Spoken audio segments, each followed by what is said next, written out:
रुक जाओ, रुक जाओ, रुक जाओ, रुक जाओ, रुक जाओ।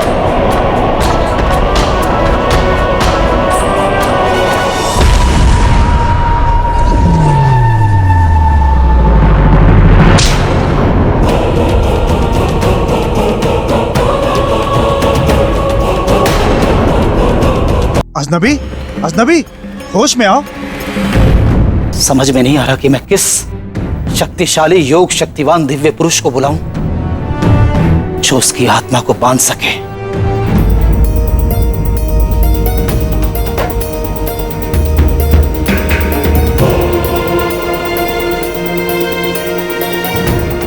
ये सूरज भान कौन है? हमारे राजा हैं। राजा? हाँ, तो वो उसका नाम क्यों ले रहा है? क्या संबंध है उन दोनों? ये जानने के लिए मुझे राजमहल जाना होगा।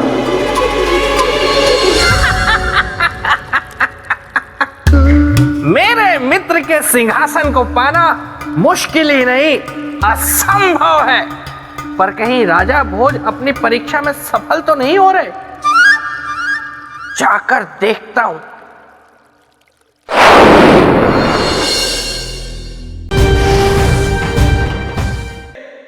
एक सीढ़ी, दो सीढ़ी, तीन सीढ़ी, सीढ़ी दर सीढ़ी चढ़ते जा रहे हैं राजा भोज। कद्दू में तीर नहीं बल्कि तीर में कद्दू मार रहे हैं। और मैं क्या कर रहा हूं? क्या कर रहा हूं मैं? कभी खरगोश बना दिया जाता हूं, कभी तोता बना दिया जाता हूं, कभी मूक कर दिया जाता हूं और कभी उड़नछू कर दिया जाता हूं। बेटा बेताल, अगर ऐसे ही चलता रहा तो वह दिन दूर नहीं जब तुम्हारे मित्र के सिंहासन पर राजा भोज बैठेंगे ऐसे, और फिर तुम्हें देखकर ऐंठेंगे ऐसे। लेकिन मैं क्या करूं? मैं करूं भी तो क्या करूं? एक तरफ है महामाया और दूसरी तरफ पुतलियों का साया। एक तरफ है सिंहासन की रक्षा करने की सोच और दूसरी तरफ सिंहासन को पाने के लिए एकदम तैयार राजा भोज। मैं क्या करूं? रक्षा, वो भी रक्षक बनकर। वैसे तुम कौन हो? मैं तुम हूं।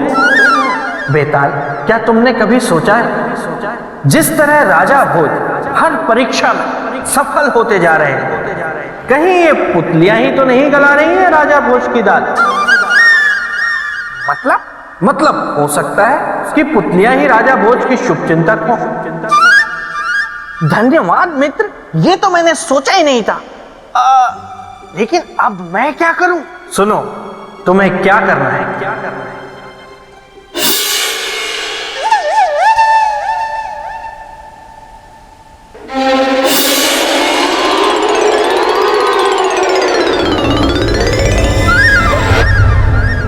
वाह, ये तो कमाल की युक्ति है।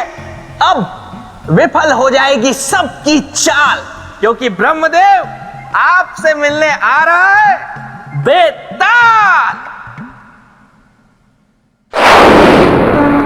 आप सभी इस विषय पर विचार विमर्श कीजिए।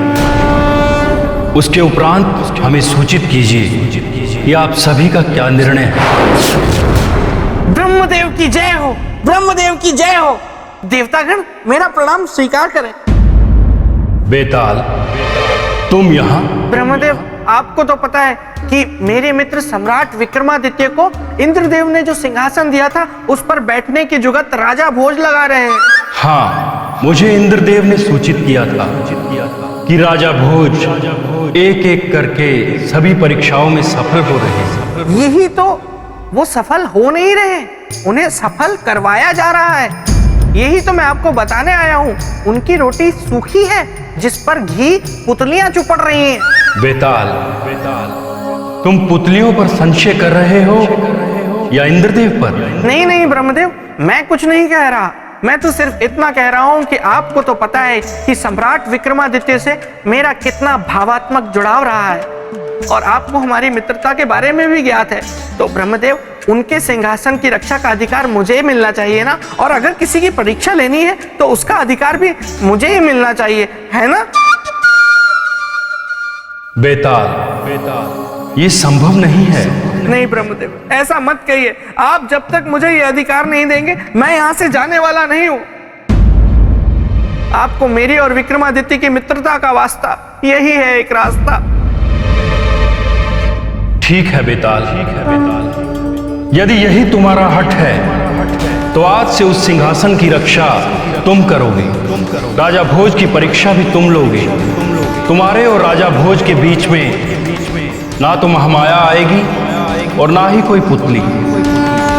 किंतु स्मरण रहे, जब जब तुम पथभ्रष्ट होगे तब तब तुम्हारे साथ कुछ ऐसा घटित होगा जो तुम सोच भी नहीं सकते। तैयार हो जाओ अपने नए दायित्व के लिए।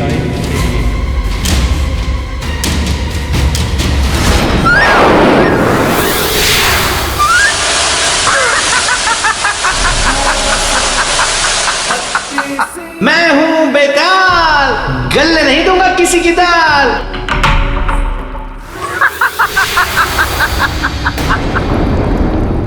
क्या हुआ राजा भोज, उड़ गए तोते?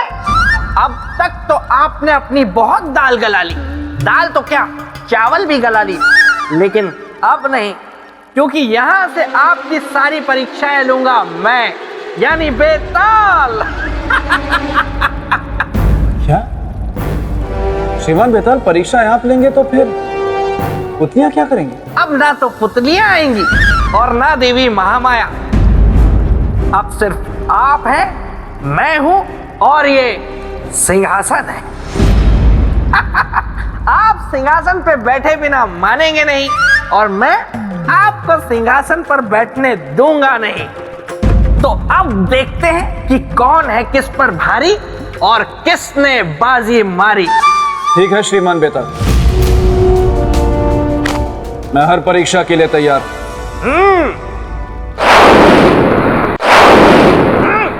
तो ठीक है, आपने मेरे मित्र की योग शक्ति की कथा सुनी, तो बताइए क्या आप में है वैसी योग शक्ति? सोचिए मत, मुझे पता है नहीं है। राजन, ये 32 गुणधारी सिंहासन है। इस पर विराजमान होने के लिए 32 गुणों की परीक्षा में आपको सफल होना पड़ेगा। राजन, अब तक पुतलियों द्वारा ली गई परीक्षाओं को पार करना आपके लिए बहुत आसान था, लेकिन बेताल की रचित मायावी परीक्षाओं को पार कर कर दिखाइए।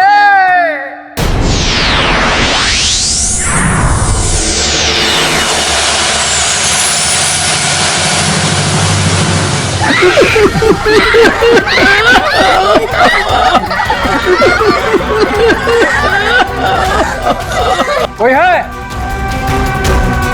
कोई है? अजनबी, वहीं रुक जाओ, एक भी कदम आगे मत बढ़ाना। इधर आओ, आगे मत जाना। आप लोग यहाँ क्यों छुपे बैठे हैं? हमारे पीछे काल पड़ा हुआ है, इसीलिए। काल? ये क्या कह रहे हैं आप? हाँ, सच में। कौन है वो? कैसा है वो? बहुत भयानक, बहुत ही भयानक। वो हमेशा अपने पास गणासा रखता है, बिल्कुल परशुराम जैसा। बहुत शक्तिशाली है वो, चमत्कारी शक्तियां हैं उसके पास।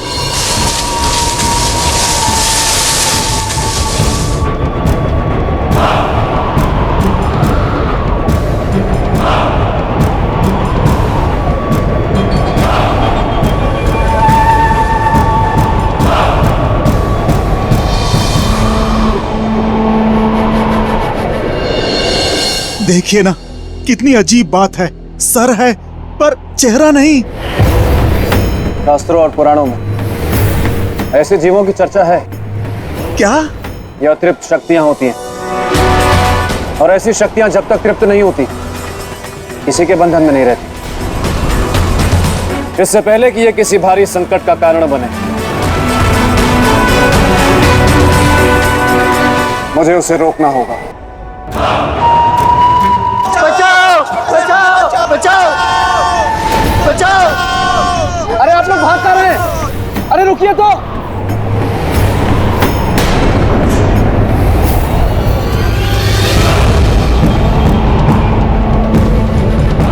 ये कारण है इनके भागने का। इसे रोकना होगा। सूरजभान, कहाँ हो तुम सूरजभान? सूरजभान? ये सूरजभान कौन है और ये उसे क्यों बुला रहा है? मैं पूछता हूं कि आखिर कैसे मुक्त हो गया वो? कैसे नहीं बांध पाए आप लोग उसे? कहां चला गया आप लोगों का तंत्र मंत्र? मंत्रीवर, अब उसे मंत्रों से रोक पाना अथवा तंत्र शक्ति से बांध पाना संभव नहीं है। तब उसे बांधने का क्या उपाय है पुरोहित जी? योग शक्ति। अब उसे केवल योग शक्ति से ही बांध सकते हैं। रुक जाओ, रुक जाओ, रुक जाओ, रुक जाओ, रुक जाओ।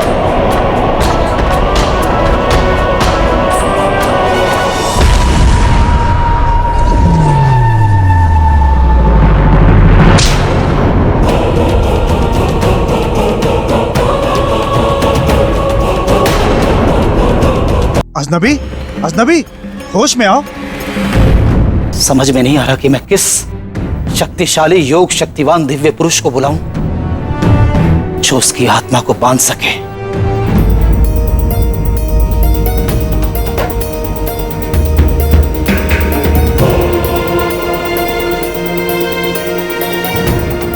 ये सूरजभान कौन है? हमारे राजा हैं। राजा? हाँ, तो वो उसका नाम क्यों ले रहा है? क्या संबंध है उन दोनों? ये जानने के लिए मुझे राजमहल जाना होगा।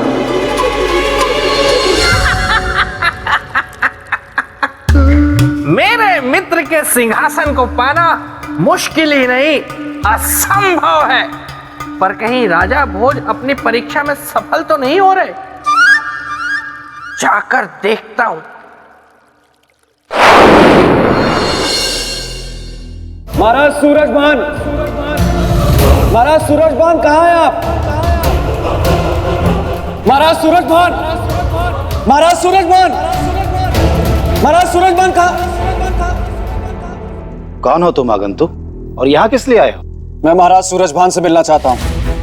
नहीं मिल सकते। क्यों नहीं मिल सकता? प्रश्न मत पूछो, मिलने का कारण बताओ। उनसे मिलने का कारण है कि मैं उन्हें मिलकर बताना चाहता हूँ कि एक विनाशकारी शक्ति के कारण उनकी प्रजा संकट में है। उनसे पूछना है कि उस विनाशकारी शक्ति को रोके कैसे। क्या तुम सचमुच उसे रोकना चाहते हो? नहीं तो मैं यहाँ क्यों आता मंत्री जी? जब इतना नेक उद्देश्य है तुम्हारा तो मैं तुम्हें उनसे अवश्य मिलवाऊंगा। आओ मेरे साथ।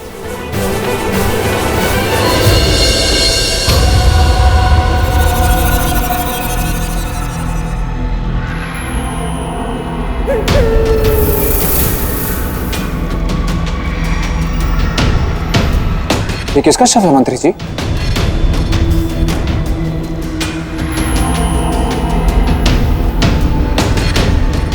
महाराज सूरजभान का। महाराज सूरजभान मर गए? कैसे और कब मंत्री जी? 2 दिन पहले। पर वो शक्ति तो इनका नाम ले रही थी। ऐसा क्यों मंत्री जी? बहुत गहरा संबंध है।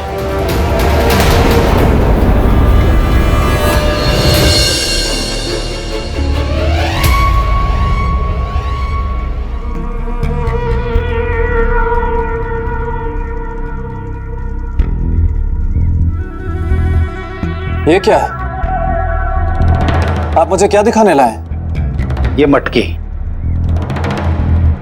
वो तो मैं देख रहा हूं। किंतु जो मैं दिखाना चाह रहा हूं वो आप देख नहीं रहे हैं। क्या? कि उस विनाशकारी शक्ति शक्तेश्वर को महाराज ने इस मटकी में कैद किया था, जो कि उनकी मृत्यु के पश्चात मटकी तोड़कर मुक्त हो गया और लोगों के जीवन के लिए संकट का कारण बन गया। परंतु ये शक्तेश्वर है कौन? एक हठ योगी था जो अपने हठ योग से योग शक्तियों की साधना कर संपूर्ण संसार की शक्तियों का स्वामी बनना चाहता था।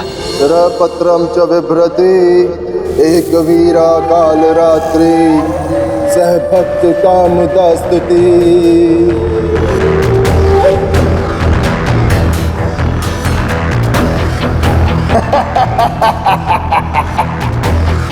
अब मैं कुछ भी कर सकता हूँ, कुछ भी, क्योंकि अपने हठ योग से मैंने साध लिया है समय को।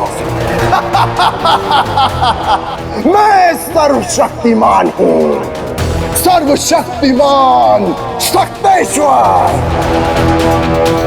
नमन करो संसार, नमन करो अपने इस नए विधाता को, नमन करो। उसे अपनी शक्ति पर अभिमान हो गया, स्वयं को वो ईश्वर कहलाने लगा। और जब लोगों ने उसके इस संदेश को नकार दिया तो विचलित हो गया। उसने अपनी शक्तियों से लोगों का विनाश करना शुरू कर दिया। वैसे अगर आज मेरे मित्र विक्रमादित्य होते तो इस शक्तेश्वर को छठी का दूध याद दिला देते। वैसे ये मंत्री अच्छा है, और डराओ राजा भोज को ताकि ये दुम दबाकर भाग जाए। मरता क्या ना करता, लोगों ने विवश होकर उसे अपना ईश्वर मान लिया। एक मनुष्य को ईश्वर, यह तो अनर्थ था। और यहीं से दुर्भाग्य शुरू हो गया।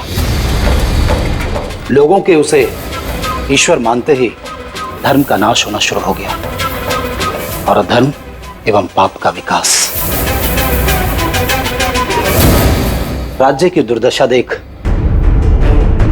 दुखी महाराज एक दिन स्वयं शक्तेश्वर से मिलने पहुंचे। स्वामी शक्तेश्वर की जय हो, ओ बोलो शक्तेश्वर की जय हो। स्वामी शक्तेश्वर। स्वयं को ईश्वर समझने वाले बंद कर ये ढोंग।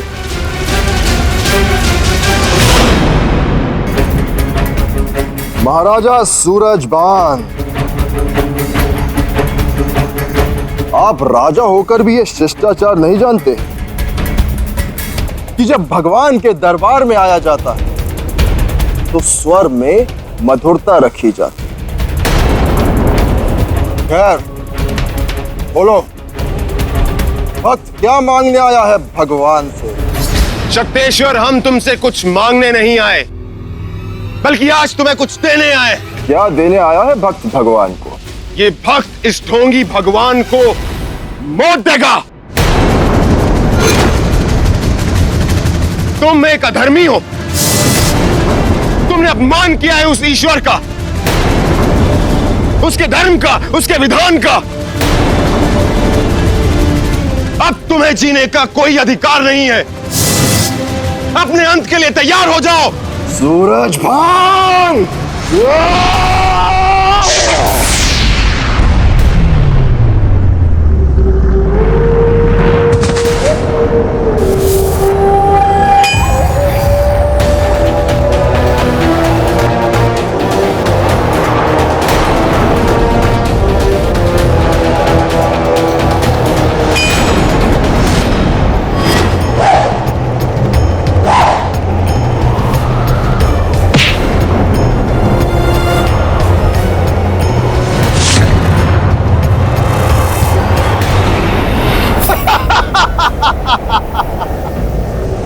भक्तजनों, आज तुम्हारे ईश्वर ने एक पापी का अंत कर दिया। कहाँ हो तुम लोग? अपने ईश्वर के सामने आओ।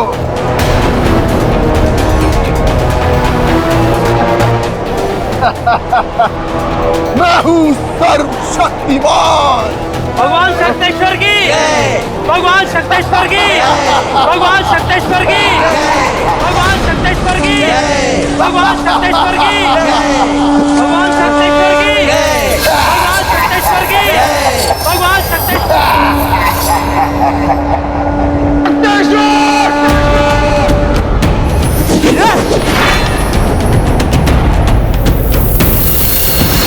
और इस प्रकार महाराज ने शक्तेश्वर का अंत कर दिया और एक अनुष्ठान कर उसकी आत्मा को बंद कर इस मटकी में टांग दिया यहां पर,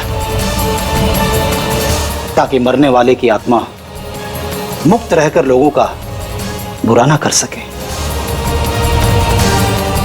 परंतु दुर्भाग्यवश महाराज की मृत्यु हो गई और वो दुष्ट शक्तेश्वर मटकी से फिर मुक्त हो गया। क्या ऐसी शक्ति को राजा भोज रोक पाएंगे? अच्छा ही है, ये मेरी परीक्षा में हो जाएंगे असफल और सिंहासन का भूत इनके सर से उतर जाएगा। तो मंत्री जी, अब उसे रोकने का केवल एक ही उपाय है। क्या आगंतुक? कि फिर से वही अनुष्ठान किया जाए जो महाराज सूरजभान ने किया था और उसे इस मटकी में बंद किया था। क्या बता सकते हैं कि महाराज ने कौन सा अनुष्ठान किया था? योग बंधन अनुष्ठान। योग बंधन अनुष्ठान। तो हम वही अनुष्ठान करेंगे। किंतु ये अनुष्ठान तो बहुत ही खतरनाक है। इसमें शक्तेश्वर तुम्हारी हत्या भी कर सकता है। अब आया ऊंट पहाड़ के नीचे। क्या राजा भोज इतना बड़ा खतरा उठाएंगे? ये मुंह और मसूर की दाल। यदि मेरी हत्या से प्रजा की भलाई होती है तो मुझे अपनी हत्या स्वीकार है। आप अनुष्ठान की तैयारी कीजिए।